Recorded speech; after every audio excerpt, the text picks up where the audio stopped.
They had hoped to get the nations of the world to make binding commitments effectively to allow the United Nations to become a sort of world government. Now, you may think, listening to this, that that's rather extreme, talking about global government.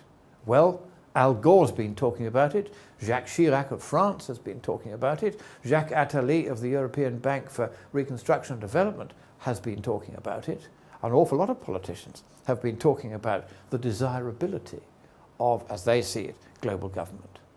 We know from the September the 15th, 2009 draft of what had been intended to be the Copenhagen Treaty, which fortunately failed when it was exposed to the public gaze, that they were indeed intending to put forward a 186-page blueprint for a global government with all its structures, all its revenue sources, the direct power of taxation given to the UN over the members of the UN, direct powers of environmental intervention, and the word government actually appears in this context twice in the draft of the treaty. You'll find it at Annex 1, sections 36 and 38. And they wanted to do the same here. They realized they could no longer bring forward the climate as an excuse, and you barely heard climate change mentioned here. Oh, it's still in the text. It's still there, but it's no longer the number one issue. Of course, discussing climate change will get us into discussing what democracy means sooner or later in a very acute and possibly uncomfortable way. Good evening, Rowan. It's the 19th of February 2016 and it's just before midnight, and obviously I'm making you my usual video to let you know I won't be seducing any priests over the weekend, so you can still relax. That's great.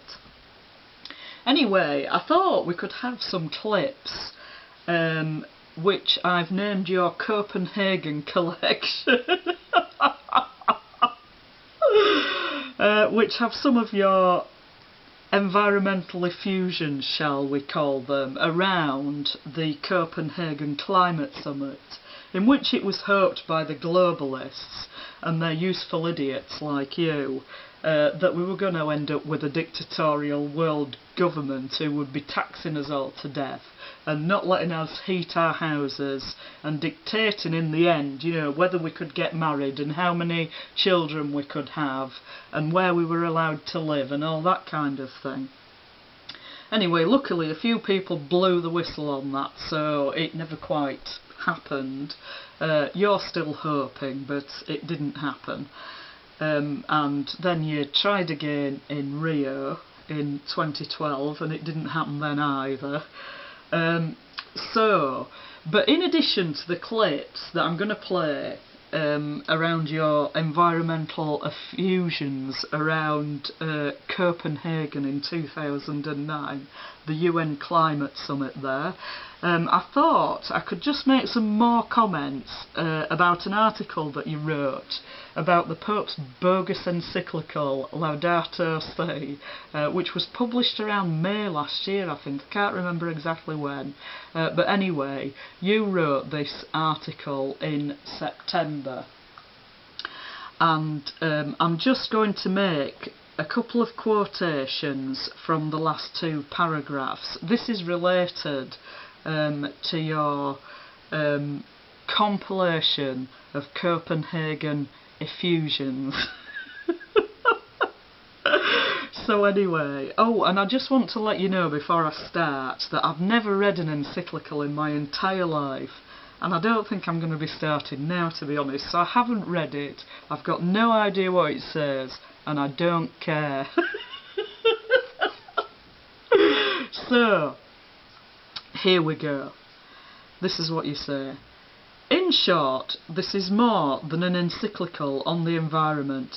It has clear and provocative things to say about our environmental responsibility and our current malaise in this regard, but by grounding its environmental critique in a critique of the soul of the contemporary developed world, it presents a genuinely theological vision with implications in several distinct areas.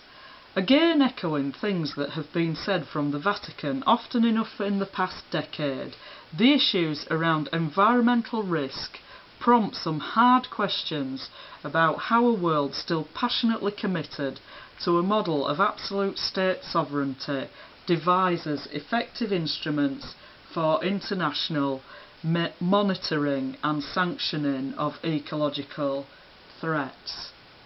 So you're complaining about state sovereignty here.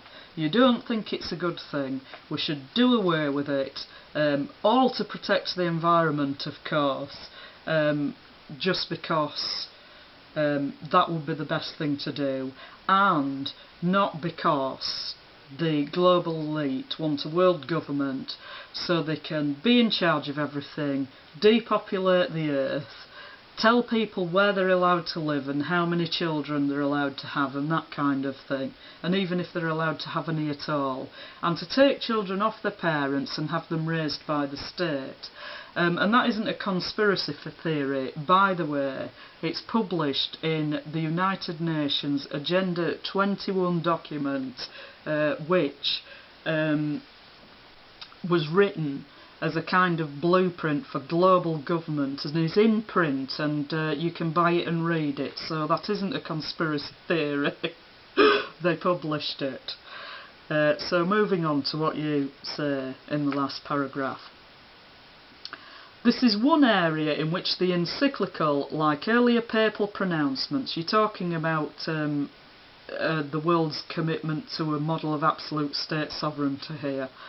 This is one area in which the encyclical, like earlier papal pronouncements on the subject, will inevitably feel over-idealistic. We are not going to have a world government anytime soon. So you're out of the closet here, aren't you? You are actually out of the closet in another video, which has just sprung into my mind right now, and I think I'll find it and create some clips from that as well. Anyway, I'm just going to repeat that. This is one area in which the encyclical, like earlier papal pronouncements on the subject, will inevitably feel over-idealistic. We are not going to have a world government anytime soon.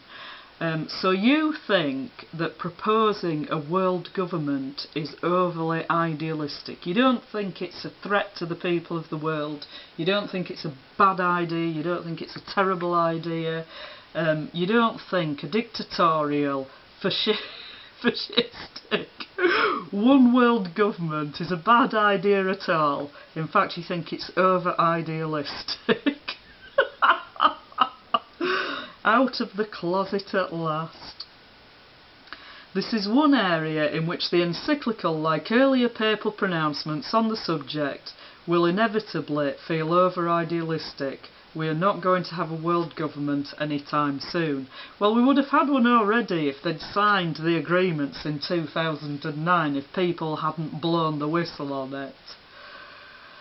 So you go on to say, the truth is that we are pretty much condemned to an endless and generally frustrating series of arguments over where any authority might lie for the monitoring of the environmental record of sovereign states, looking ultimately perhaps to a regime like the UN Nuclear Inspectorate.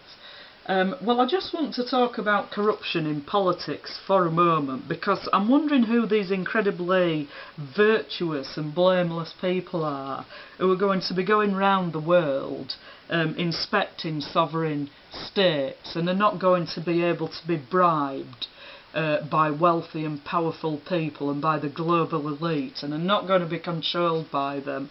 Who are these virtuous people that we can all look up to and know that they are more virtuous than the sovereign states themselves, for example, the people running those? I mean, why are these UN inspectors going to be any better than the states themselves? And in fact, the UN intervention in various places very often leads to disasters and people being thrown off their land and murdered, and women and children sex trafficked, and all kinds of other catastrophes that occur when UN soldiers and other personnel enter sovereign states and start pushing people around. So I'm just wondering who these virtuous environmental inspectors are actually going to be. anywhere.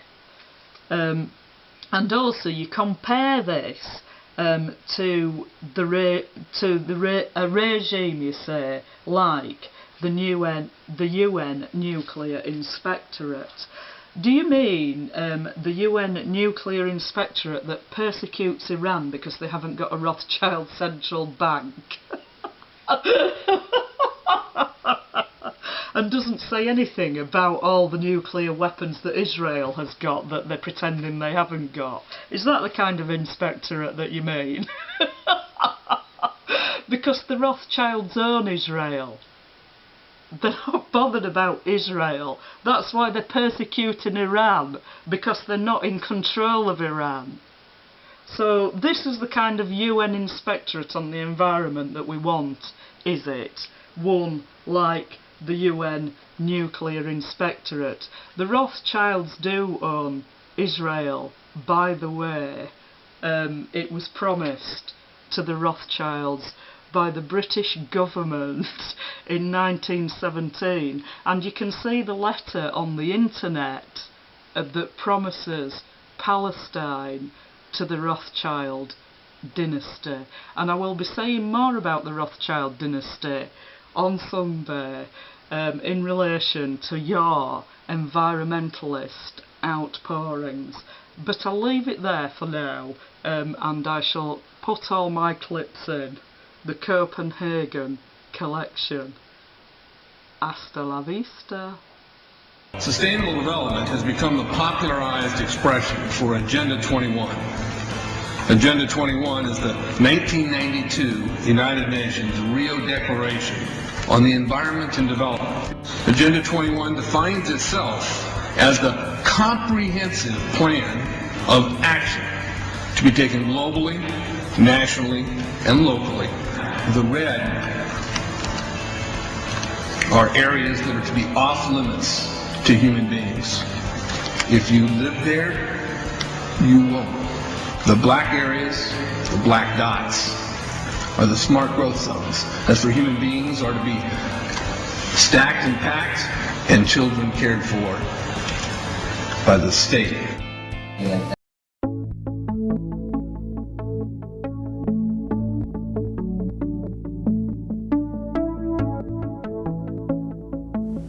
One of the things that we ought to be able to ask ourselves in Advent is, what is it that we most deeply hope for? One of the things I shall be doing during this Advent is going to Copenhagen to speak at the great gathering there, which will be discussing environmental issues and government's response internationally to them. I want to be there, and I want the Church to be there, witnessing, not just to a political program, not just to a damage limitation exercise which will minimize the evil results of our lifestyle, but witnessing to God's purpose and God's hope. Witnessing to what God is about in creation, our own creation as well as the creation of the world around us.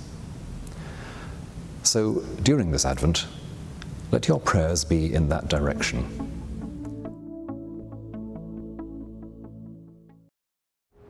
What's the purpose of prayer on occasions like this, facing what we're facing with climate change? Prayer, whatever else happens, opens us up to a resource of energy that's greater than ourselves.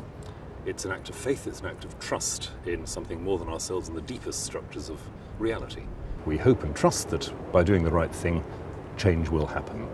But the witness that we're making is important whatever happens. We don't know. We really don't know what effect things will have, but if they are the right thing to do, if they honour creation, God, ourselves, then they should be done. There is a responsibility, I think, on people in positions like mine to utter the warnings that are necessary, but also to give the signs of hope that are necessary. Don't please listen to those who say that there is some kind of choice to be made between looking after human beings and looking after the planet. It's one of the most popular and one of the most foolish errors around these days, and there are quite a few errors around. How are you feeling about Copenhagen? Probably the best word is prayerful. That is, I really am hoping and praying that it'll take the agenda forward, but I'm not under any illusions about the likelihood of something really decisive. I hope so. Millions of people hope so. But there are huge obstacles. What I do hope is that whatever happens at Copenhagen will decisively take things to a next stage, that there may be a next meeting where a real agreement can be enforced. And what do we do if it isn't a success, if it's not as radical? What's the role of people like you and me if the politicians don't come up with the goods? Keep nagging, keep telling people that they have choices, keep telling governments that they have choices, and remind them that on those choices the lives of millions will depend. And people of faith are in a unique place. People of faith should be there to say that.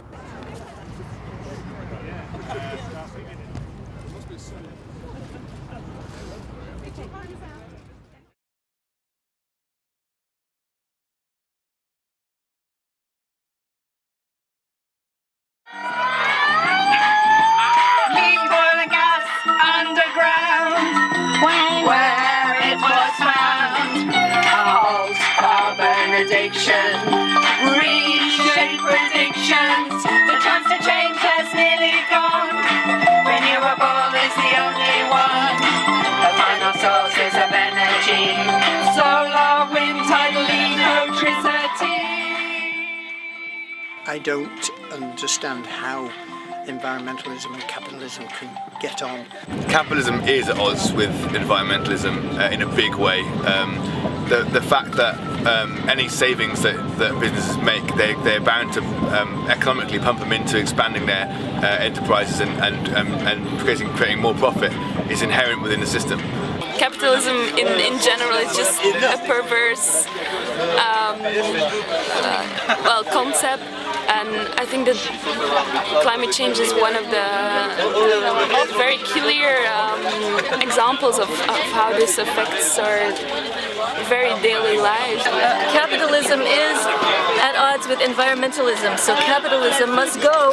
Bye-bye.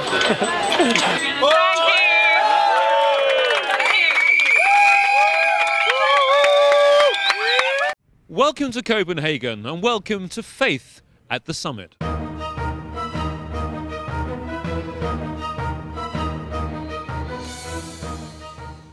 Today is demonstration day in Copenhagen. Thousands and thousands of people pouring into the city from all parts of Europe and beyond. And one of the very special visitors today is the Archbishop of Canterbury, Dr. Rowan Williams. How important is it for you personally to be here in this city this weekend? Well, I feel very excited that I've been able to be part of what I think is one of the biggest events in our era, and one that the people of the world are supporting, and the fact that there are so many people here making their voices heard, and it's a privilege to be part of that. Do you get any sense of what's happening at the summit following the media over the last few days? It's pretty unclear, but I think we always knew it would be for the first few days. I think there's a sense that, of course, expectations have to be modified as time goes on, but I still hope that we will in the next few days see a very clear message about a binding treaty within the next 12 months. And finally, what's the purpose of your presence here in this square in the next few minutes? Just to give a few words of encouragement to those who've gathered to join in the march this afternoon. Should good Christian people be on marches with big placards? In a word, yes.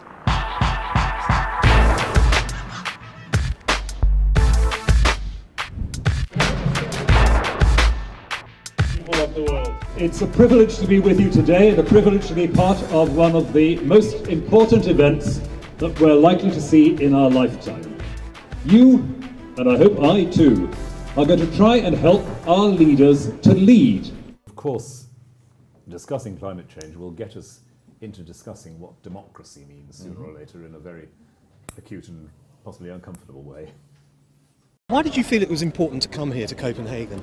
It's important for faith communities to be visible here. It's important for the leaders of communities to be visible.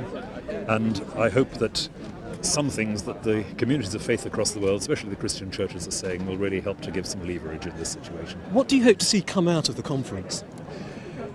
Difficult to say at this point, because already expectations are being adjusted, and we knew that some expectations have been too high, but I hope firm commitments that within the next 12 months we'll see some really binding protocols agreed. What is the theological basis for campaigning on climate change? Two things. One is the world isn't ours. The world is something we're part of. We don't own it.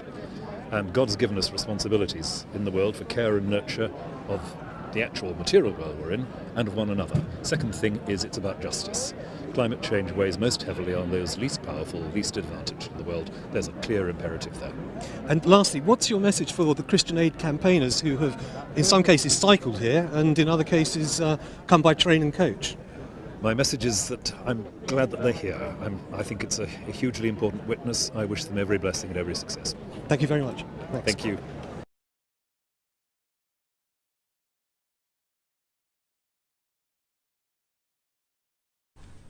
In the name of the Father, and of the Son, and of the Holy Spirit. Amen. We meet as people of faith in the context of this critical moment in human history. And so we are not here just to plead or harangue, let alone to encourage panic and terror. We are here to say two simple things to ourselves, our neighbours, and our governments. First, don't be afraid, but ask how the policies you follow and the lifestyle that you take for granted look in the light of the command to love the world you inhabit. Ask what would be a healthy and sustainable relationship with this world. How shall we build international institutions that make sure the resources get where they are needed?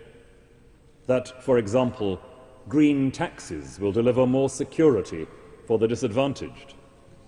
That transitions in economic patterns will not weigh most heavily on those least equipped to cope. This is your captain calling. Of course, discussing climate change will get us into discussing what democracy means sooner or later in a very acute and possibly uncomfortable way.